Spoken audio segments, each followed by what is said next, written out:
Well, Conservative MP John Barron is in our Westminster studio, and joining me here is the American journalist and political commentator Charlie Wolf. Gentlemen, thank you both for joining me tonight. And Charlie, let's start with you. There are plenty of Americans who are weary, aren't there? What do you make of Mr. Obama's decision to move further into this conflict? Well, at last, I think the problem we have, the bigger picture here isn't whether to arm or not to arm. It's where was Mr. Obama a year ago? This is our procrastinator-in-chief, our spectator-in-chief. You support him now? I do support him now, but it's taken a long time, and it has made it a harder decision. Why is it a good idea, though, to arm the Syrian rebels? Because they're getting killed by the bucket loads. These people need a chance to defend themselves against a strong man and a dictator who's being backed by the Russians and the Iranians and Hezbollah.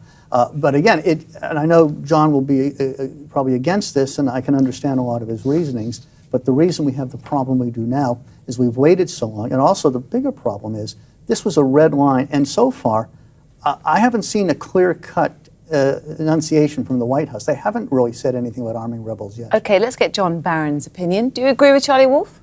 With respect, no. I think it's absolute madness to be arming the rebels. I mean, how do you, for example, track and trace the weaponry to make sure it doesn't fall into those extremists on the rebel side who have themselves committed atrocities? I mean, we know al-Nusra, for example, is linked to al-Qaeda, and yet we're suggesting we throw weapons into this conflict. Furthermore, throwing more weapons into a country, which is certainly not short of them, can only increase the violence and the casualties. So no, I think it's absolute madness. And then you've got the additional factor as well that, you know, the more we get directly involved in Syria, the more we take responsibility for what's happening on the ground, and the harder it is to extricate ourselves. So this is a perfect example of mission creep. Yes, absolutely. It is mission creep. There's a bigger problem. We are where we are because, and again, I can understand John's views, but when Mr. Obama made a red line, remember, this is the United States of America. This is supposedly the beacon of liberty. This is the guarantor of peace around the world. When the President of the United States, whoever he is, makes a red line, you have to stick to it. Otherwise, you embolden your enemy. So I think on that alone, the consequences, though, Charlie Wolf, do you agree mission creep? Could you have American soldiers on the ground in a year's time? Listen, is it an easy decision? No. Is one decision any better than the other? No, they're both bad decisions, but you have to go and balance risk, and there are downsides to it, but you have to look at the bigger picture. And yes, I agree.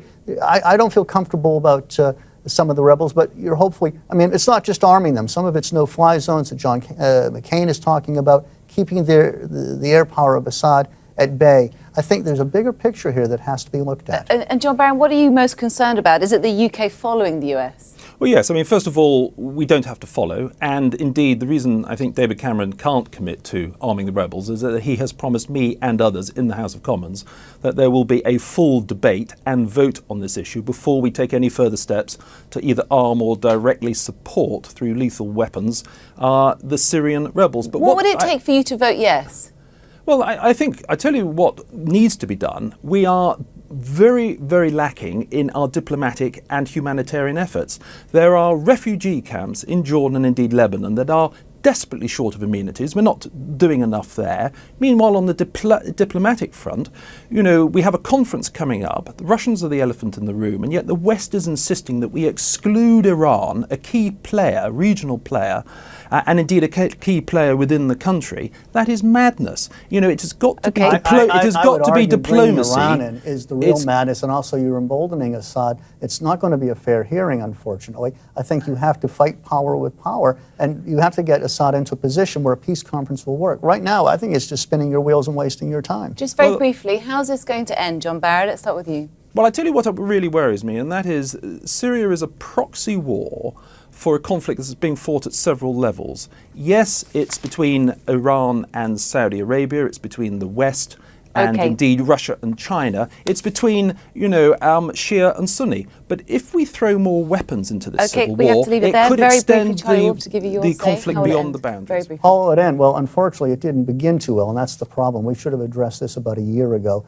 But again, we have a president who doesn't like to make decisions, and that's going to hurt the Syrians, and it's going to hurt the Western world. Gentlemen, thank you very much for your time tonight.